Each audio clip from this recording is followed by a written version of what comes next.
Bueno, vamos a dirigirnos en esta mañana para el tiempo del estudio al libro de Hechos y vamos a estar muy cerca, muy cerca de lo que Eduardo estuvo tratando el domingo pasado. El domingo pasado estuvimos viendo algunas características de una iglesia verdaderamente misionera, ¿cierto?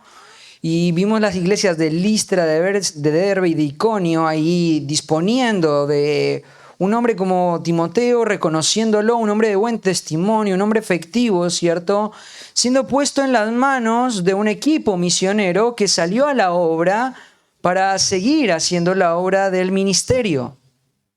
Y para nosotros, cada vez que pasamos por el capítulo 16 de Hechos, es estremecedor ver lo que ocurre en esa escena.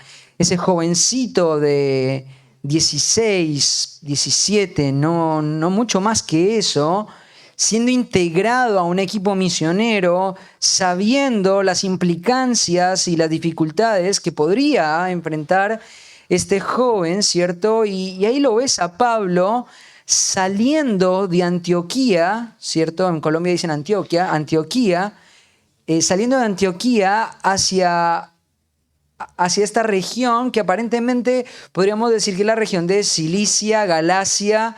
Muchos creen que cuando Pablo escribe las cartas de Galacia, está incluyendo las cartas de Derbe, Iconio y Listra.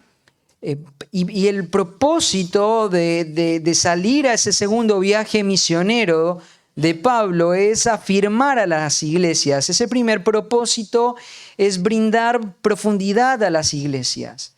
Es que las iglesias se afirmen y se establezcan. Si vos te fijas ahí en el versículo 36, la idea, el encabezado del proyecto misionero, del segundo viaje misionero de Pablo, es este: volvamos a visitar los hermanos en todas las ciudades en que hemos anunciado la palabra del Señor para ver cómo están.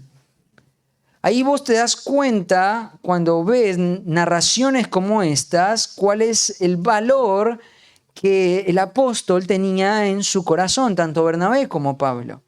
Ver una iglesia robusta, ver una iglesia firme, ver una iglesia instruida, ver una iglesia eficaz, ¿cierto? Esto es lo que Pablo y Bernabé quieren ver, y por eso quieren salir a hacer un segundo viaje misionero. Inicialmente, el deseo de ellos no era expandir mucho más las fronteras del ministerio que ellos habían empezado. Inicialmente, el propósito que ellos tenían era afirmar las iglesias que ya habían comenzado. Ahora, no solamente lo sé por eso, sino porque también en el capítulo 14 de Hechos, voy a tratar de ir despacio. Ayer se quejaron los hombres en la predicación que fui a 2000 por hora. Hoy voy a ir despacio. Hechos, capítulo 14.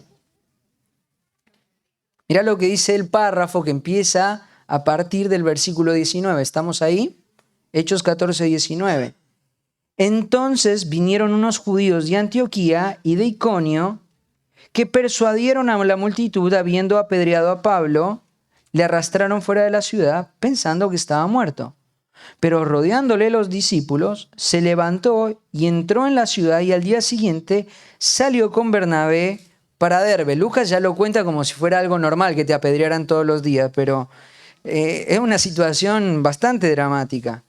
Y después de anunciar el evangelio a aquella ciudad y de hacer muchos discípulos, volvieron a Listra, a Iconio y a Antioquía, confirmando los ánimos de los discípulos, exhortándoles que permaneciesen en la fe y diciéndoles: es necesario que a través de muchas tribulaciones entremos en el reino de Dios. Y constituyeron ancianos en cada iglesia, y habiendo orado con ayunos, les encomendaron al Señor en quien habían creído. ¿Te das cuenta de lo que estaba pasando acá? Pablo tiene este valor en su corazón, no solamente de expandir y de un número, ¿cierto? Y decir, mirá cuánto hemos hecho. Él quiere ver un tipo de iglesia, él quiere ver una iglesia con características, y por eso avanzó entre ciudades y después fue volviendo, afirmando los ánimos de los discípulos. Ahora, quiero remontarme al propósito del libro de los Hechos, porque sería incompleto ver todas estas narrativas, todas estas historias, sin entender qué es lo que Lucas tiene en mente. ¿Qué es el libro de Hechos? ¿Qué es todo este libro de Hechos? El libro de Hechos es un segundo tomo. Muchos creen que por el tamaño de los rollos, Lucas ha empezado un segundo rollo, un segundo volumen, hablando acerca de la obra de Cristo y de las obras de Cristo, ya no hechas por Cristo, sino por medio de los apóstoles. Pero la intención de escribir tanto el primer volumen, las obras de Cristo, el Evangelio de Lucas, y el segundo volumen, el libro de los Hechos, tienen y comparten el mismo propósito: hablarle a un hombre, Teófilo, que aparentemente por su nombre, es un hombre del contexto griego, es un hombre ajeno a la tradición judía, es un hombre que necesita entender de dónde y por qué existe la iglesia, el cristianismo, y por eso arranca hablando acerca de Cristo en el Evangelio, de quién es Cristo y de las profecías acerca de Cristo y de lo que Cristo hizo, y de lo que Cristo dijo, ¿cierto? Y de lo que Cristo logró en su sacrificio y de las obras de Cristo. Porque Lucas, que no está al tanto de todo este trasfondo judío y escritural, ahora está siendo discipulado por Lucas, y el libro tanto de Lucas como de Hechos es un manual de discipulado. Es un manual personal que Lucas lo ha escrito para que este hombre de trasfondo griego entienda todo el orden de lo que implica ser un cristiano. De lo que implica ser un cristiano. De lo que una iglesia, por ejemplo, debería hacer. Por eso tarda 10 capítulos hablando acerca de la iglesia de Jerusalén, una iglesia modelo, para que él entienda cómo debe ser la iglesia, las dinámicas de la iglesia, los valores de la iglesia. Pero después, cuando empieza a desarrollar esta etapa, que es la etapa de cómo Pablo, cambiamos de la escena de Pedro a la escena de Pablo, trabajando en el mundo gentil, ahora Teófilo tiene que entender, ¿cierto?, cuáles son los valores que conducen a un hombre que está dispuesto a salir a la obra misionera, y cuáles son las cosas que él va a procurar, cuáles son las cosas que él va a querer, cuál es el trabajo que él va a desarrollar. Y Teófilo tiene que entender esto. Tiene que entender de que para el cristianismo fortalecer la iglesia es un valor fundamental. Si nos queremos llamar una iglesia verdaderamente misionera, tenemos que entender una cosa: este valor tiene que estar presente delante nuestro. Nuestro deseo no solamente es empezar a extender los territorios de las iglesias bíblicas misioneras. Nuestro deseo no tiene que ser solamente saturar Argentina con iglesias.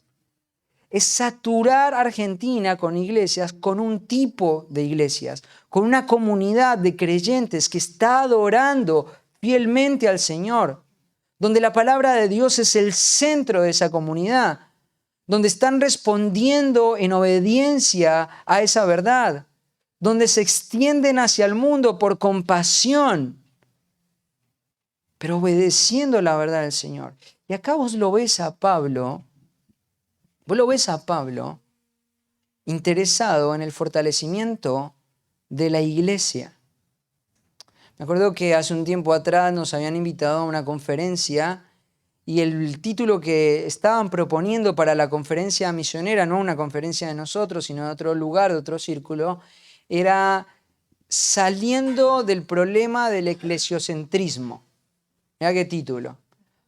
Ahora, muchas veces por decir cosas que podrían llegar a impactar, a pegar, a sonar lindas, ¿cierto?, no pensamos detenidamente en lo que proponemos. Te quiero decir una cosa: pensar en la iglesia no es una amenaza para las misiones. Pensar en la iglesia no es un problema para las misiones. Todo lo contrario, Pablo nos está mostrando en este pasaje que dentro de todo el proyecto misionero que ellos desarrollaron desde el capítulo 13 hasta el capítulo 20 del libro de los Hechos, una de las cosas que ellos tenían como un valor prioritario y principal era el fortalecimiento de la iglesia. Sería un error catastrófico, garrafal, y te diría incluso hasta antibíblico, si nosotros solamente nos encargamos de expandirnos territorialmente con muchas iglesias sin ocuparnos de la consistencia y de la firmeza de las iglesias. Tenemos que trabajar en eso. Y cuando estábamos con Eduardo y Matías orando por qué tema tratar, qué pasajes tratar, una de las cosas que nos pesan es esta. La iglesia de San Justo se tiene que fortalecer. Y ver la iglesia de San Justo fortalecida es parte de la obra misionera. Me acuerdo el día que Matías estaba presentando el proyecto a Villa María. Él dijo una cosa que para mí fue muy impactante, pero por cierto muy bíblica. No tenemos que preguntarnos si tenemos que ir. No tenemos que preguntarnos si deberíamos ser parte o no, porque el Señor ya lo dijo, vayan al mundo, hagan discípulos, enséñenles a que obedezcan todo lo que yo les he mandado y bautícenles en el nombre del Padre, del Hijo y del Espíritu Santo. El mandato ya está, No tenés que preguntarte. Lo único por lo cual no deberías irte a Córdoba o a cualquier otro lugar del mundo es porque tenés esta certeza. Estás siendo parte de la obra misionera afirmando tu iglesia local. Afirmando tu iglesia local. Tenemos que entender, como Teófilo tenía que entender, la importancia de establecer un sistema de valores y una perspectiva misionera bíblica donde los que se quedan no solamente aportan económicamente, no solamente viajan de tanto en tanto, se ocupan del fortalecimiento de su propia iglesia local como parte de la obra misionera. ¿Sabes el problema grande que hay entre crear una distancia, una brecha entre ver hombres que salen a la obra y vos viendo eso como algo ajeno? Es algo completamente erróneo esto. Tenemos que pensar en que nosotros tenemos una parte en la obra misionera. Y hay muchos que salen, y amén por eso. Pero los que se quedan tienen que entender una gran responsabilidad. La iglesia tiene que continuar. Déjenme contarles una escena del cuerpo pastoral. Una de las cosas que nos pesa mucho en el corazón es pasar 2 días casi sin descanso. Nuestras esposas son testigos. De 7 de la mañana hasta las 8 y pensando, bueno, se va fulanito, se va menganito, aquella persona también se va, lo van a acompañar, ¿cierto? ¿Y quién va a cubrir esto? ¿Y quién va a suplir esto? ¿Y quién va a hacerlo? Tenemos que pensar en eso. Hermano, tenés que pensar en eso. Porque sería, y te lo vuelvo a decir, un error catastrófico en la iglesia que vos te veas ajeno a la obra misionera. Que veas la obra misionera como algo distante, como algo lejano, como algo de un grupo de la iglesia que se va. No es así. Todos estamos inmersos en este proyecto. Todos y cada uno de nosotros somos parte, como eslabones de una gran cadena, de un proyecto que el Señor ha planteado para esta dispensación, que se llama la iglesia. Tenemos que entender que si queremos ser una iglesia bíblica, misionera o verdaderamente misionera, tenemos que entender que cada uno de nosotros somos parte de eso. Y quiero que lo veas reflejado en el párrafo que vamos a tratar en esta mañana. Mira lo que dice Hechos, capítulo 15, versículo 30. Así pues, los que fueron enviados descendieron a Antioquía y reuniendo a la congregación entregaron la carta. Habiendo leído la cual se regocijaron por la consolación. Y Judas y Silas, como ellos también eran profetas, consolaron y afirmaron a los hermanos con abundancia de palabras. Y pasando algún tiempo allí, fueron despedidos en paz por los hermanos para volver a aquellos que los habían enviado. Mas Silas le pareció bien el quedarse allí. Y Pablo y Bernabé continuaron en Antioquía enseñando la palabra del Señor y anunciando el evangelio con otros muchos. Entonces el título de esta predicación sería Una iglesia verdaderamente misionera, que es el mismo título que tenemos ahí. Y el primer punto es: una iglesia verdaderamente misionera fortalece su propio frente de batalla. Fortalece su propio frente de batalla. ¿Qué es lo que está pasando acá? ¿Qué es lo que está ocurriendo? Bueno, Pablo en el capítulo 13 de Hechos, ha sido señalado por el Espíritu Santo y confirmado por la iglesia y encomendado por la iglesia para salir a la obra del ministerio. Todos conocemos muy bien el relato, ¿cierto? Ahí el Espíritu Santo están en la iglesia de Antioquía, una iglesia local. Podríamos decir que la iglesia local de Lucas, el escritor de Hechos, es la iglesia local de Pablo, porque es la iglesia que lo encomienda. Se ha convertido en la iglesia local de Bernabé, se ha convertido en la iglesia local de muchos hombres que menciona ahí en el capítulo 13, versículo 1. Hay un contexto de iglesia local. Esto es importante resaltarlo. Y en el capítulo 13, ¿cierto? Pablo y Bernabé, bueno, mejor se ha dicho, Bernabé y Pablo, porque Bernabé tenía un rol para ese momento más protagónico, ¿cierto?, que Pablo. Pablo todavía estaba siendo instruido, todavía estaba siendo influenciado. Salen a la obra del ministerio. Entonces ellos van predicando el evangelio con oposición, pero con poder del Señor, de manera tal de que iglesias fueron fundadas. Milagrosamente, en un contexto donde habían gentiles que estaban totalmente desasociados con lo que Dios era, con lo que Dios representaba, se convirtieron. Y judíos, muy comprometidos con su religión judía, se convirtieron. Y empezaron a ver nuevas iglesias, principalmente entre ciudades que ya mencionamos: Iconio, Derbe y Listra, ¿cierto? Cuando termina ese tercer viaje misionero, el apóstol Pablo entiende la responsabilidad de volver al lugar que lo encomendaron. Eso es algo llamativo para el tiempo que vivimos, donde hay muchas personas que se hacen llamar a sí mismos misioneras y nunca estuvieron vinculadas con una iglesia local. La iglesia encomienda. Pablo, siendo apóstol, se vinculó con su iglesia local, fue encomendado por la iglesia local y rindió cuentas a la iglesia local. Entonces Pablo llega a su iglesia local a contar qué es lo que estaba ocurriendo. Pero acá había un problema. Acá hay un problema. Los gentiles se están convirtiendo. Y tenés que entender algo del libro de Hechos. El libro de Hechos es como una puerta giratoria. ¿Vieron alguna vez una puerta giratoria en la entrada de un edificio? ¿Sí? ¿La vieron? ¿Para qué sirve una puerta giratoria? Para que en el mismo tiempo que entran personas, salgan personas, ¿cierto? Para eso funciona. No es un lugar para quedarse mucho tiempo, ¿no? No te puedes quedar mucho tiempo ahí. Eso es lo que dice precisamente F.F. Bruce cuando habla acerca del carácter del libro de los Hechos. Es una puerta giratoria, es un tiempo transicional. No todo lo que se dice en el libro de Hechos es lo que la iglesia tiene que practicar, porque es un libro narrativo, no es un libro de ordenanzas, no es un libro prescriptivo. Entonces tenemos que aprender a distinguir cuáles son los principios transferibles para la iglesia y cuáles son las cosas que son características de ese tiempo transicional. Y entonces ahí están estos gentiles ahora mezclándose con los judíos, y los judíos con una tradición milenaria, ¿cierto? Una religión que cuenta con años, con miles de años, con miles de tradiciones, con muchas costumbres. Y ahora empiezan a convivir con los gentiles de una forma totalmente distinta. Y ahora hay un debate que se empieza en el capítulo 15, que es el debate si se tienen que circuncidar o no se tienen que circuncidar los gentiles para ser parte del pueblo de Dios. Ahora, fíjate lo que dice ahí el versículo 6 del capítulo 15. Se reunieron los apóstoles y los ancianos para conocer de este asunto.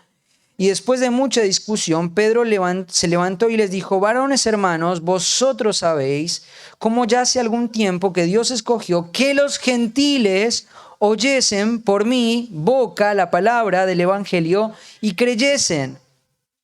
Y Dios, que conoce los corazones, les dio testimonio, dándoles el Espíritu Santo lo mismo que a nosotros. Y ninguna diferencia hizo entre nosotros y ellos, purificando por la fe sus corazones. Y acá hay una declaración hermosa. La justificación por la fe, por medio de la fe, por gracia, pero por medio de la fe, es todo suficiente. Es todo suficiente. Y llegan a esta conclusión, no es necesario. Ahora, ¿cómo se desata todo este concilio, toda esta participación de ancianos, toda esta participación de apóstoles, todas estas reuniones y estos debates y estas consideraciones? Esto es una escena realmente muy, muy intensa, porque para que esto pueda ocurrir, tanto Bernabé como Pablo tuvieron que viajar 510 kilómetros desde Antioquía de Siria hasta Jerusalén para poder hacer todo esto. Pero quiero decirte una cosa, no te pierdas en el aspecto general de esto, porque es algo muy importante. Pablo entiende que para poder afirmar las iglesias de Iconio, Derbe, Listra y Antioquía necesitan resolver este asunto. Cuando vos lees el párrafo que estamos estudiando, te das cuenta que hay una carga en la vida de los hermanos. Hay un freno en la vida de los hermanos. Y por lo tanto, aunque Pablo ha visto la obra del ministerio, aunque Pablo ha visto el poder del Espíritu Santo con gran potencia de señales, haciendo que nuevas congregaciones se establezcan, aunque uno se podría llegar a enamorar de eso, Pablo entiende la importancia de fortalecer el frente de su iglesia local. Y por eso, antes de empezar un segundo viaje misionero, porque esto está antes de empezar el segundo viaje misionero, Pablo y Bernabé van a hacer todo lo posible, van a agotar todos los recursos necesarios para que la iglesia pueda darle una resolución a este asunto. Para que los hermanos puedan tener la claridad, la dirección y la iglesia se pueda afirmar, porque los ánimos de la iglesia estaban mal. Cuando vos ves el resultado del concilio de Jerusalén, yendo Bernabé, Pablo, Judas y Silas, volviendo de Jerusalén a Antioquía, te das cuenta que la reacción de los hermanos es una reacción de paz, de regocijo. Pero hay varias expresiones que me encantaría referírtelas, pero se me acabó la batería de la computadora. ¿Me prestás, Juan? Se me acabó el apunte, perdón. Pero una de las cosas que está en la mochila. Problema logístico, perdón.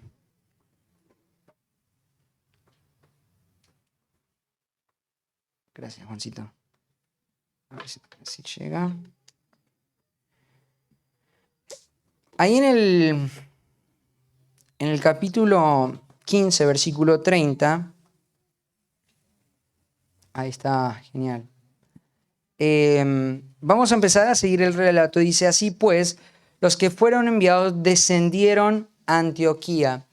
Claro, ellos ya han resuelto, han traído la carta, han podido dialogar, ¿cierto? Han podido resolver, han podido indagar, han podido estudiar, han tenido reuniones, ¿cierto?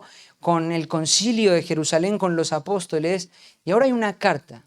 El resultado de esto es una carta. Bueno, en realidad es una epístola. Para el idioma griego hay dos palabras que se pueden utilizar para una aparente misma cosa. Hay una palabra para carta y hay una palabra para una carta que es distinta, que se llama epistolá, ¿cierto? Que es la palabra que nosotros tenemos, las epístolas. La carta generalmente era un escrito que se hacía con la intención de que el que la leía pudiera hacer su propia interpretación de lo que estaba leyendo. Pero la epístola era un documento un tanto más formal, que lo que hacía era no darle la libertad al receptor de interpretar lo que él quisiera de esa epístola. Esta labor de exégesis que nosotros hacemos con las escrituras no es algo que a nosotros se nos ocurrió en los últimos 10 años. Esto es algo que ya se practicaba en el mundo antiguo. Y el Señor decidió inspirar su palabra en el idioma que lo hizo, porque precisamente había mucho cuidado de lo que se escribía en aquella época. Entonces, lo que acá se le da en las manos a este grupo de creyentes es una epístola, es un escrito apostólico, que es sobre lo que la iglesia va a poner sus cimientos. Y ahora, fíjate una cosa, el esfuerzo de estos pastores, el compromiso de estos pastores, el compromiso y la movilización de estos líderes va a traer como resultado lo que dice ahí en el versículo 30. Reuniendo la congregación, le entregaron la epístola. habiéndola leído, la cual se regocijaron por la consolación, por la consolación. Necesitamos entender este valor que es sumamente importante, porque antes de que haya un capítulo 16 en Hechos, tenés este párrafo. Antes de que vos puedas salir y alcanzar las regiones nunca antes alcanzadas de Filipos, tenés este párrafo. Hay un asunto que resolver en la iglesia. Hay un asunto que necesitamos darle un punto final. Tenemos que darle claridad. Los hermanos están ahí estancados, con la dificultad si la fe sería suficiente o si tendrían que sujetarse a toda la ley judaica. Y están en todo este debate, en toda esta confusión, en toda esta nebulosa, que no saben para dónde van, que no saben cuál es la dirección que la iglesia va a tomar. Pero acá el liderazgo va a tomar un compromiso de manera tal de que las dudas sean disipadas y la iglesia pueda ser consolada. La primera palabra que menciona ahí es se regocijaron, se regocijaron. Esta palabra está acompañada de un adjetivo que es la palabra pletos o llenos, ¿cierto? Ellos estaban llenos de alegría. Cuando una iglesia verdaderamente misionera se ocupa de fortalecer la iglesia local, trae un resultado que es necesario y que es el resultado de todo creyente verdaderamente regenerado, y es la satisfacción de afianzar su fe, su confianza, su sistema de valores y sus convicciones en las Escrituras, en la enseñanza apostólica. La claridad apostólica trajo como efecto el regocijo, pero no solamente eso, la consolación, la consolación. Esta palabra consolación es una palabra que conocemos, que viene de la palabra parakletos, que es una palabra compuesta que es uno al lado de, para acompañar, para guiar, ¿cierto? Esa palabra consolación es una palabra hermosa porque lo que estos apóstoles están haciendo es entender la necesidad de que la iglesia se afirme, es la necesidad de que la iglesia reafirme ese primer franco de batalla que es el contexto de su iglesia local para que pueda haber un capítulo como el capítulo 16. Para que haya un Timoteo disponible que se sume a un equipo misionero, Pablo tuvo que hacer todo este movimiento que no fue, acá te lo relata de una forma muy breve, pero esto llevó tiempo, esto llevó meses, quizás muchos creen que hasta 3 años llegó este proceso. Cuando habla acerca de después de algunos días, habla de un proceso de 3 años que a Pablo le tomó afirmar la iglesia de Antioquía antes de pensar en salir, antes de pensar en salir. Entonces la consolación, el ponernos al lado de, capacitar a la iglesia para que pueda tener criterios claros. Los hombres se van a enojar conmigo porque ayer hablé de este tema, pero yo te digo, este pasaje me está carcomiendo la cabeza todo el tiempo. Romanos 15, 14. Pero estoy seguro de vosotros, hermanos míos, de que vosotros mismos estáis llenos de bondad, llenos de conocimiento, de tal manera que podéis amonestaros los unos a los otros. Permítanme, hombres, a las mujeres refrescarles un poquito el contexto de lo que está diciendo acá. Pablo está hablando de la fragilidad que tiene la iglesia, el amor, la unidad. La unidad en la iglesia es algo frágil, tenemos que saber eso. Tenemos que tenerlo adentro de nuestro radar. La unidad de la iglesia es algo muy frágil, es algo muy frágil. Acá hay problemas de conciencia, hay personas judías con un trasfondo y hay personas gentiles con otro trasfondo, y lo que para algunos es malo, para otros no, pero Pablo les dice una cosa: ustedes tienen que considerar al hermano, la conciencia del hermano, y les hace la advertencia. Pero cuando termina de hacer toda la advertencia, Pablo llega a una conclusión de estos hermanos y le dice: yo estoy seguro, yo estoy tranquilo con ustedes. Yo estoy tranquilo con ustedes, porque ustedes tienen 2 componentes como creyentes, y le está hablando a toda la iglesia, no le está hablando solamente al liderazgo, le está diciendo a toda la iglesia: ustedes tienen 2 componentes que son fundamentales. Número 1, están llenos de toda bondad. Están llenos de bondad, están llenos de benevolencia, están llenos de amor los unos por los otros. Pero no solamente eso, están llenos del conocimiento. La experiencia de Pablo con Bernabé, con Judas, trayendo la epístola, el conocimiento, la enseñanza apostólica que no tenés la libertad de entender lo que vos quieras de ellas, sino de afirmarte en lo que ellos quisieron decir, ¿cierto? Están llenos de ese conocimiento concreto, de manera que, teniendo esos dos componentes, se pueden amonestar unos a otros, se pueden edificar unos a otros.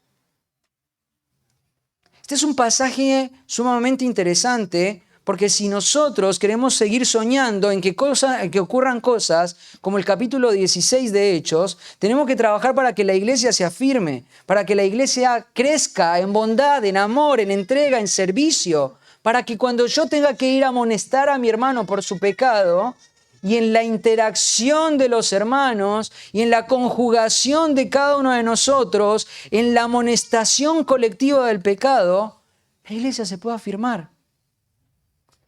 La iglesia se pueda establecer, la iglesia se pueda robustecer, porque cada uno de nosotros estamos buscando el bien de nuestros hermanos. Pero no solamente eso, nos estamos capacitando para que la iglesia sea robusta. Y en eso tenés una responsabilidad vos. Mirá que no le está hablando al liderazgo de la iglesia, se lo está hablando a la iglesia de Roma. La iglesia está capacitada para amonestarse unos a otros porque están llenos de bondad y de conocimiento. Eso nos compete a todos, a cada uno de nosotros. Entonces tenemos que entender que una iglesia verdaderamente misionera tiene que fortalecer su frente de batalla. Segundo, una iglesia verdaderamente misionera se equipa con la palabra. Volvamos a Hechos. Se equipa con la palabra. Hechos 15, versículo 32. Y Judas y Silas, como ellos también eran profetas, consolaron y confirmaron a los hermanos con abundancia de palabras. Mira, yo soy de los que me gusta subrayar la Biblia. Si te gusta hacerlo, subraya eso. Abundancia de palabra, para los que se quejan que en San Justo somos largueros. Abundancia de palabra. Fíjate lo que dice ahí, marcalo. Y pasando algún tiempo allí, fueron despedidos en paz por los hermanos para volver a aquellos que los habían enviado. Abundancia de palabras. Una iglesia verdaderamente misionera se equipa con la palabra. ¿Sabes una cosa? Esto es muy interesante lo que está ocurriendo acá, porque lo que ocurre no es que Judas y Silas fueron como para decir, sí, lo que Bernabé y Pablo están diciendo es verdad, vamos a darle respaldo, de la iglesia madre de Jerusalén.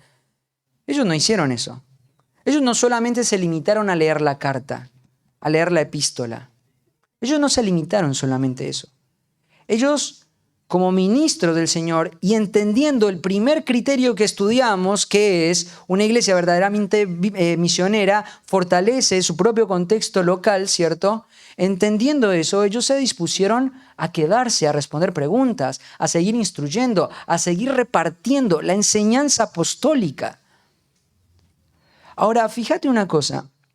Ellos vienen con esa enseñanza apostólica y no solamente la van a dar, sino que además van a abundar en eso. Van a abundar en eso. Yo me acuerdo que cuando estábamos en Colombia, 2233, vivimos muchas experiencias con la enseñanza. Experiencias tales como pasar por Levítico. Más de uno transpiraba con Levítico. Y más de uno preguntaba, ¿qué le va a pasar por la mente de una persona que entra por primera vez y escucha una predicación del Levítico como las predicaciones que escuchábamos del Levítico? Te estoy hablando del Antiguo Testamento. ¿Se acuerdan de esa época? Bueno, muchos de los que están acá se acuerdan. Ahora, cuando uno pensaba en todas esas normativas, reglamentaciones, que era lo que mayormente disponían esta gente en este momento, porque no estaba el canon del Nuevo Testamento a disposición, ellos pudieron hacer precisamente lo que nosotros hicimos en esa época, que fue detenernos en diferentes pasajes y entender el sentido de esos pasajes. Entender con comprensión precisa y detallada cuál era el significado de las palabras, el propósito y el sentido de lo que el Señor estaba enseñando. Cuando terminamos el libro de Levítico, yo llegué a una conclusión personal. Todo lo que emana de mí es pecado.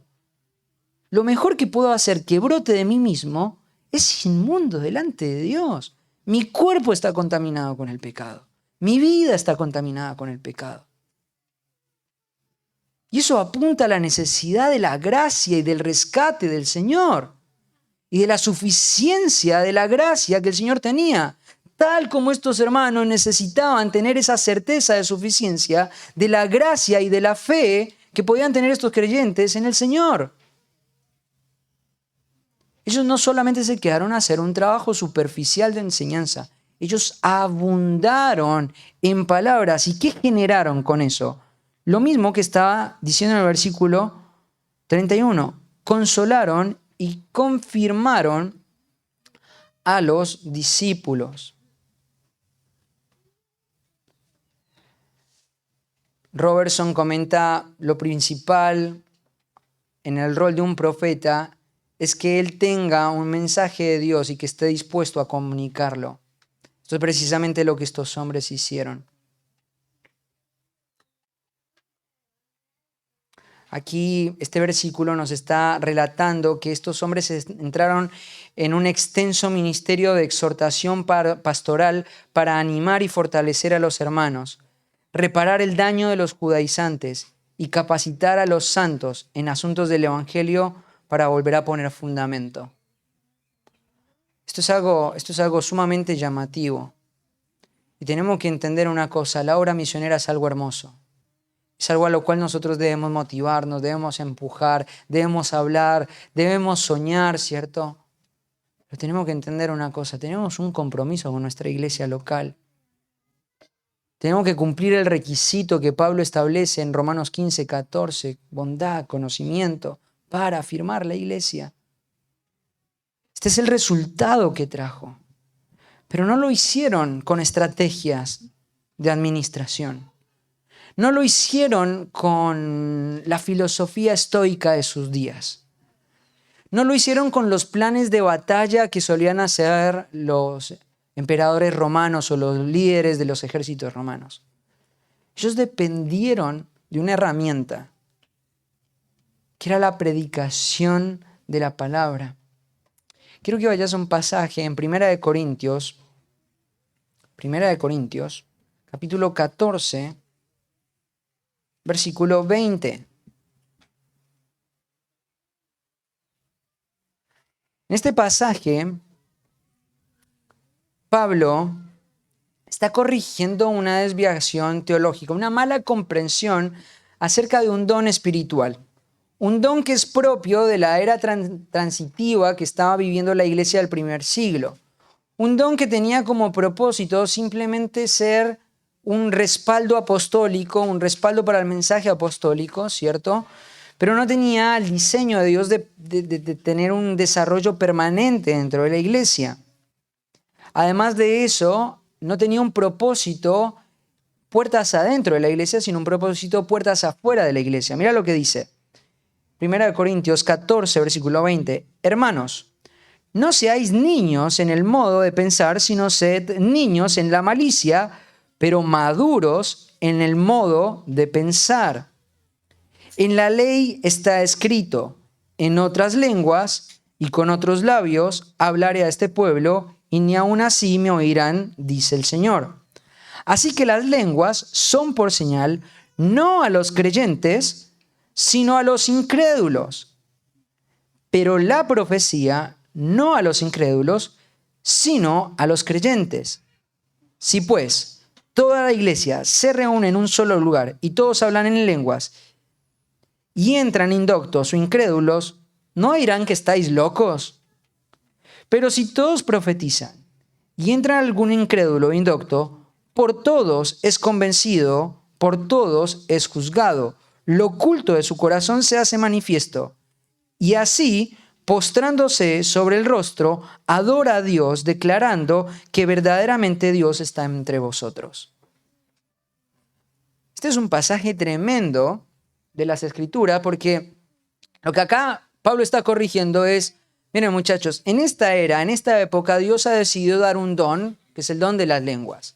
Pero tienen que entender una cosa: esto no es para desarrollarlo en el contexto de la iglesia. Esto es como una forma de juicio para el pueblo de Israel, porque ellos pedían señales y Dios les estaba dando señales. Los gentiles pedían sabiduría, pero los judíos pedían señales y Dios les daba señales. Y las lenguas eran parte de esas señales.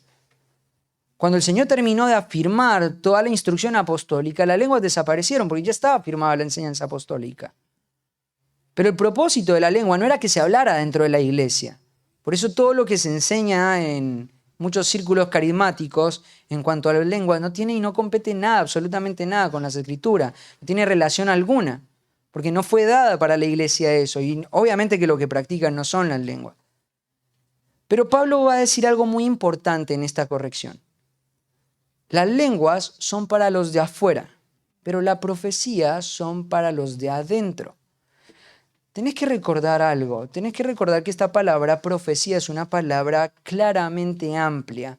No tiene que ver con prever el futuro, tiene que ver con la afirmación de las verdades de Dios. Y ahí este indocto, esta persona que ignora las Escrituras, entra por la puerta de la iglesia. Y ya no están haciendo ruidos y algarabía, no están hablando en lenguas, sino que entra a la iglesia. Y este indocto que no conoce nada de Dios entra a la iglesia y se acerca a una persona y esta persona le empieza a comunicar las verdades fieles del Señor. Y queda impactado. Y después, bueno, mejor me junto con otro, porque este me dio con un caño, entonces me junto con otro.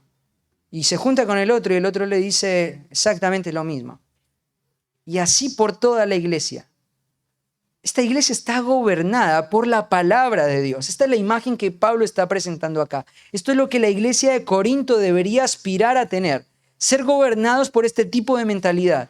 No que algunos tengan esa capacidad de hacerlo, sino que todos tengan la capacidad de hacerlo. ¿Y qué es lo que dice ahí? Si la iglesia se reúne en un solo lugar y todos hablan en lenguas, ¿cierto? No van a decir que están locos. Pero si todos profetizan y entra algún incrédulo o indocto, por todos es convencido. No solo por el pastor, no solo por el encargado o por los que están discipulando, por todos. Esa tendría que ser la meta de todos y cada uno de nosotros. Por todos es convencido. Pero si todos profetizan y entra algún indocto, por todos es juzgado. Lo oculto de su corazón se hace manifiesto. La instrumentación correcta y precisa de las Escrituras va a penetrar en el corazón de esa persona y le va a dejar ver su condición espiritual, su necesidad de gracia, su necesidad de clamar por salvación. Y postrándose sobre el rostro, adorará a Dios, declarando que verdaderamente Dios está entre vosotros. Si nosotros queremos ver verdaderamente a Dios en medio de nosotros, todos y cada uno de nosotros, en este mismo momento, en esta misma época, en este momento de mi vida espiritual, tengo que estar creciendo en la palabra de Dios. Tengo que estar creciendo en el aconsejamiento bíblico. Tengo que estar creciendo en el conocimiento escritural, en la teología, de manera tal que cuando la persona entre yo tenga las herramientas para poder usar un texto con precisión y poder declarárselo, porque la palabra es la que penetra, la que discierne, la que revela las intenciones y todos la podemos usar. Esto no es un asunto de algunos. Esto no es un compromiso de algunos. Por todos es convencido. Solamente con la palabra. Entonces, para salir a la obra misionera necesitamos robustecer la iglesia. Necesitamos tener ese valor adentro de nuestra iglesia. Pero tenemos que entender una cosa, no podemos robustecer a nuestra iglesia si todos y cada uno de nosotros no tenemos un compromiso con las Escrituras. Si todos y cada uno de nosotros no tenemos un compromiso con la bondad y con el amor y con el servicio al hermano. Tenemos que entender que tenemos un lugar en esto. Si sos miembro de la iglesia. Hay personas que necesitan ser restituidas, necesitan ser restauradas, necesitan ser animadas, necesitan ser exhortadas para que la iglesia se afirme. No hay que idear un nuevo plan. No hay que leer libros empresariales de Maxwell para ver cómo podemos hacer lo mejor de nosotros. No tenemos que ir buscando desesperadamente a ver cuál es la iglesia que está haciendo algo para ver cómo hacemos que la gente se quede en la iglesia. No tenemos que hacer eso. Tenemos que abundar en la palabra. En el grupito de rendición de cuentas de Villaluz Uriaga un día subí un video de un hombre de la capital, una iglesia en Palermo, que él decía: yo, gracias a Dios, estoy liberado de la responsabilidad de tener que predicar todos los domingos en la iglesia. Yo no puedo entender esos pastores que pasan toda la semana leyendo y estudiando la Biblia para dar un sermón el domingo en la iglesia. Mi trabajo en la iglesia es pararme en la puerta de la iglesia y ser pegamento para que la gente no se vaya de la iglesia. Entonces, si entra uno que es, no sé, trabajador social, lo pongo con el trabajador social. Si hay uno que le gusta correr, lo pongo con los que le gusta correr. Y esa es mi función dentro de la iglesia. Es una herejía eso, va completamente contrario en cuanto a la enseñanza apostólica. Lo que tenemos que hacer es poner las Escrituras en el medio de la iglesia y decir: por esto vamos a vivir y por esto vamos a morir. Y esto es lo que vamos a enseñar. Con esto me voy a comprometer. Y entender que no es una responsabilidad solamente de Mati, de Eduardo, de Felipe, de Cristian, de Carlos. No, es una responsabilidad mía, propia de cada miembro de la iglesia. No sé cuál es el rol que estás desempeñando en la iglesia. No sé si estás involucrado en la iglesia. Pero tenés que hacer de las Escrituras el centro de tu ministerio, el centro de tu familia, el centro de tu vida personal, el centro de tu comunión íntima. Las Escrituras.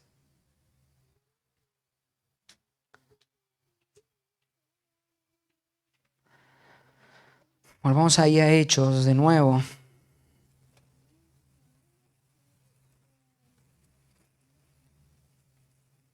Entonces ellos abundaron de palabras y pasando algún tiempo allí fueron despedidos en paz por los hermanos para volver a aquellos que los habían enviado. Judas y Silas tenían lo que muchos llaman el poder de una conciencia tranquila. Se quedaron totalmente en paz. Totalmente en paz. Cuando terminó el periodo, cuando pudieron arreglar todo el asunto, cuando pudieron volver a hacer convivir los gentiles con los judíos, cuando pudieron resolver todo ese asunto, la iglesia les dijo: ya se pueden ir en paz, podemos funcionar nosotros. Podemos funcionar nosotros. Esto se asemeja mucho a una expresión que Pablo utiliza en Hechos 20. Anda a Hechos 20. Vamos juntos a Hechos 20. Versículo 26, esto es un pasaje bien conocido de las Escrituras. Pablo está viajando hacia Jerusalén, final de su tercer viaje misionero. Él está a más o menos unos 15, 20 kilómetros de distancia de una ciudad muy importante que se llama Éfeso. Está en Mileto. Al sur de Éfeso está, no queriendo pasar por Éfeso porque tiene que llegar a Jerusalén, manda llamar solamente a los ancianos de la iglesia. Y hablando con ellos, mira lo que les dice en el versículo 26. Por tanto, yo os protesto en el día de hoy que estoy limpio de la sangre de todos, porque no he rehuido anunciaros todo el consejo de Dios. ¿Te das cuenta? La misma experiencia que Pablo aprendió de Judas y Silas, ahora la está viviendo él con los ancianos de la iglesia de Éfeso. Está en paz. Está en paz, él puede seguir, él puede salir. Esta iglesia de Éfeso ya está lo suficientemente equipada como para que él pueda seguir haciendo la obra misionera. La iglesia de Antioquía ya puede seguir, porque han recibido la instrucción y ahora están en paz. Esto es lo que nosotros debemos procurar, llegar a un punto tal y una convicción tal de que solamente entregando el consejo de Dios, dependiendo del consejo de Dios, promulgando el consejo de Dios, usando el consejo de Dios, en cada plática, en cada consejería, en cada situación desafiante, en cada plan de la iglesia, en cada filosofía de ministerio, en cada cosa que hagamos, decir usamos las Escrituras, por eso me puedo ir en paz. Porque les di todo el mensaje. Podemos seguir planeando, podemos seguir creciendo, podemos seguir proyectándonos a nuevas fronteras ministeriales, porque estamos en paz. Estamos en paz. La iglesia está firmada. La iglesia está siendo sostenida sobre este pilar fundamental de las Escrituras bien enseñadas. Entonces, una iglesia verdaderamente misionera se equipa con la palabra. Ahí déjenme hacer un paréntesis. El versículo 34 aparentemente con gran certeza la mayoría de los comentaristas llegan a la conclusión de que no está en los textos originales, que esto en realidad fue un pie de nota o una nota que se hizo en algún momento de algún escriba, de algún traductor y que quedó en la traducción para poder darle sentido al hecho de que Silas estaba saliendo en el equipo de Pablo más adelante en el siguiente párrafo. Cierro el paréntesis, no vamos a prestar mucha atención ahí. Pero vamos a ir al último punto. Y déjame cambiar acá el título, porque veníamos hablando de una iglesia verdaderamente misionera. Ahora quiero hablar de un misionero verdaderamente misionero, es efectivo en su campo local. Ya no vamos a hablar de una iglesia verdaderamente misionera, sino un misionero verdaderamente misionero. Es efectivo en su campo local. Y Pablo y Bernabé continuaron en Antioquía enseñando la palabra del Señor y anunciando el Evangelio con otros muchos. Vuelvo a insistir en esta idea. Antes de un capítulo 16 lo tenés a Pablo sirviendo en el contexto de su iglesia local. ¿No te llama la atención eso? ¿No te llama la atención eso? Que Pablo, siendo un apóstol, desde el momento que se convirtió, sabiendo de que el Señor lo iba a usar grandemente para sus propósitos, tuvo un valor y una dependencia con la iglesia local. Tuvo un compromiso con la iglesia local. Es más, muchos comentaristas llegan a la conclusión unánime que el lugar donde Pablo más gastó tiempo fue en la iglesia de Antioquía. Cuando vos estudias cosas, por ejemplo, como la historia de la hermenéutica, la iglesia se desvió muy rápidamente en su forma de interpretar la Biblia, muy rápidamente. Y se volcaron a una influencia que venía del mundo griego, que era el sistema alegórico de las Escrituras, en una temprana edad. Ahora, la iglesia de Antioquía fue la iglesia donde Pablo más tiempo gastó. Y muchos registros históricos indican, muestran, reflejan que la iglesia de Antioquía fue una antorcha, fue una luz en medio de todo un contexto cristiano que alegorizaba las Escrituras. Ellos defendieron la interpretación literal histórica, tal como nosotros la creemos hoy. Pablo fue efectivo en su contexto local. Antes de salir a ser efectivo, ¿cierto?, en Listra, Iconio, en Derbe, en Filipos, en Berea, en Tesalónica, en Corinto, en Grecia, en Éfeso, en todas las ciudades que él alcanzó, antes de ser efectivo en eso, él gastó tiempo en su iglesia local. Él vio sus dones, él vio su llamado y lo puso primero y a disposición a su iglesia local. Él dependió de su iglesia local, él sirvió en su iglesia local y él fue efectivo en su iglesia local. Él volvió a su iglesia local. Para mí, como misionero, sería un error catastrófico salir de acá y pensar que yo ya no tengo más un vínculo con ustedes. Sería inconsistente que me mandaran y me reconocieran a la hora del ministerio si yo no servía acá primero. Ahora, tenemos que entender que lo que hoy está pasando acá, aunque está pasando cerca de tu casa, aunque quizás no tenés que viajar en bongo, aunque quizás no te va a caer una bomba, aunque quizás no te van a matar por predicar el Evangelio, esto tiene que ver con la obra misionera. Y vos sos parte. Y vos tenés que ser efectivo. Y vos tenés que comprometerte. Y vos tenés que tener esta actitud que Pablo y Bernabé estaban teniendo acá en el versículo 35, enseñando la palabra del Señor y anunciando el Evangelio con muchos otros. Ellos tenían un compromiso. Ellos no tenían tiempo que perder. Ellos no tenían otra ambición que alcanzar. Ellos no estaban pensando en si podían expandir más su casa, si podían tener un mejor auto, si podían comprar mejor ropa. Ellos no estaban pensando en eso. Ellos estaban pensando en el mundo que se caía, ¿cierto?, por causa del pecado. Tienes que ser efectivo acá. Tienes que ser efectivo en tu familia, en el pastorado de tus hijos, como hombre, como cabeza de hogar. Como mujer tienes que ver el ejemplo de la mujer de Proverbios 31 y empujar a tu marido a que esté en las puertas de la ciudad juzgando los asuntos importantes del pueblo de Dios. Lee ahí Proverbios 31, 24. No reteniendo a tu esposo como si fuera algo tuyo. No proyectando a tus hijos para que tengan la seguridad económica que vos no pudiste tener. Tenés que trabajar en el contexto local entendiendo que vos, tu familia, tu esposa, cada uno de nosotros tenemos un compromiso con esto. Somos parte de la obra de Dios. Somos parte de una gran cadena, de ese gran proyecto que el Señor ha planeado y que por gracia te ha hecho parte a vos. No te dejes confundir los sentidos. No te dejes influenciar por lo que el mundo cristiano ligero que hay allá afuera o lo que los medios te puedan llegar a influenciar. No te dejes influenciar por eso. Poné la palabra de Dios en medio de tu casa. Viví por eso. Entrenate con las Escrituras. Que tu mente sea gobernada por un pensamiento concreto y derivado de la palabra de Dios. Y comprometete en esforzarte, en afianzar la iglesia. Necesitamos hombres que se comprometan. Necesitamos hombres que dejen de pensar en sí mismos y piensen en el servicio a otros.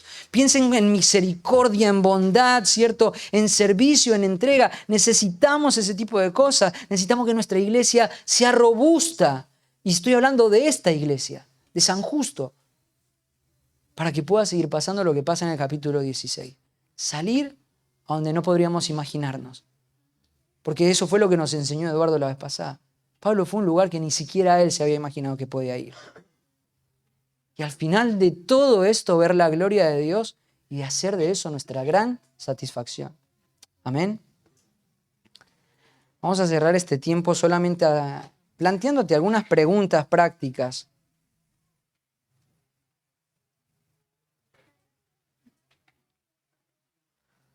Pregunta número 1. ¿De qué manera me estoy equipando para fortalecer el frente de mi iglesia local? ¿De qué manera me estoy equipando para fortalecer el frente de mi iglesia local?